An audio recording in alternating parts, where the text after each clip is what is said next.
Hello everyone, welcome to our channel. In today's tutorial video, I'll be showing you the process on how you can get logged in into your Blogger account. Before starting this video, please make sure to subscribe and to press the notification bell icon to get updated. So let's get this video started. First of all, you need to open any web browser on your PC that you are currently using in. Then go to the new tab and search in for a blogger.com and press enter. Here at the official web page of Blogger, you can see the option of sign in on top right side of your screen. You click on sign in.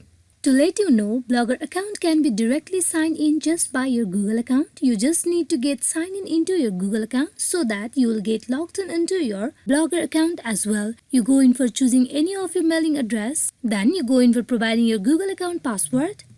Then click on next. And with that, you will get directly logged in into the Blogger account. Hope this video is truthful for you all on how you can get signed in into the Blogger account. Thank you.